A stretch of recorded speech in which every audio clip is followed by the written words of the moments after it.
Bonsoir Freak Beats.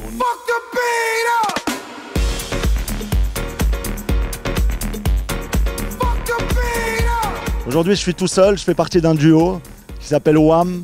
On est deux amis d'enfance, Walid et Hicham. Donc moi c'est Walid et Hicham c'est celui qui est malheureusement pas présent avec nous. Donc on fait de la musique électronique, on fait principalement de l'indie dance, de la melodic house. Les sets sont plutôt éclectiques.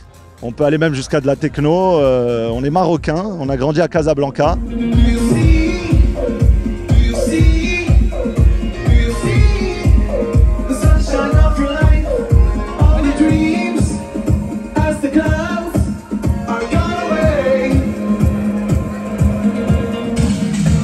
Nous on fait du live, c'est un live qui est organique, qui est constitué d'éléments électroniques et d'éléments organiques aussi. On fait de la guitare, on fait des drums, etc.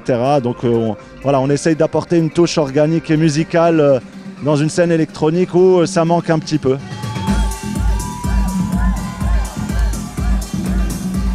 La magie de la musique électronique, ce qui nous a réunis autour de ce nouveau projet, c'est que c'est une musique qui permet de réunir tous les styles. Nous, on a un process qui est essentiellement basé sur le jam. Donc on se lâche, on ne se met pas de code, il n'y a pas vraiment de recettes qu'on suit tous les jours. On essaye vraiment de se mettre en danger dès qu'on commence un nouveau track ou un nouvel album ou un nouvel EP, ou si on travaille même sur un nouveau live set. Tout est basé sur le jam, sur l'imperfection, sur on va dire aussi l'accident, parce que c'est la magie aussi de la musique, c'est que ça sort parfois d'un accident.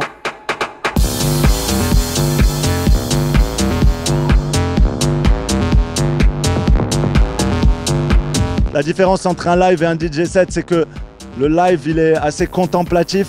Les gens, ils viennent voir un show, ils viennent pas, même si la danse, elle est toujours là, mais les gens, ils viennent regarder une performance, ils viennent voir une expression scénique, des émotions qui sont transmises par l'intermédiaire d'instruments et d'éléments qui ne sont pas 100% basés sur l'univers DJ et l'univers électronique.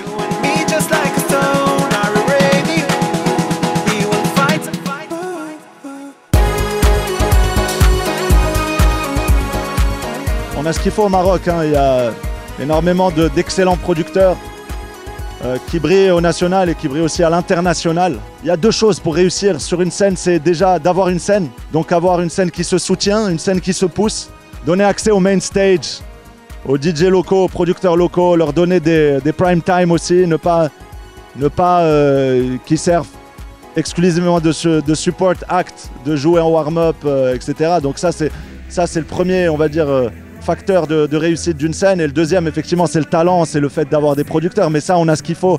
Il y a beaucoup d'excellents producteurs. Le public est exigeant, le public veut être surpris. Et je pense qu'on a tout ce qu'il faut pour réussir. Donner un peu plus de lumière à ceux qui sont là. Il y a aussi des problématiques de visa, des problématiques c'est compliqué de sortir, de tourner, même quand le talent est présent. Quand les releases sont là, il y a aussi des problématiques administratives. Donc, voilà, pour les organisateurs, n'hésitez pas à mettre en lumière ce qu'on a déjà en local avant d'investir plus d'argent pour ramener des DJ internationaux. D'ailleurs, dans les festivals où il y a une scène marocaine, en général, c'est la scène qui met le plus le feu, où les gens s'amusent le plus.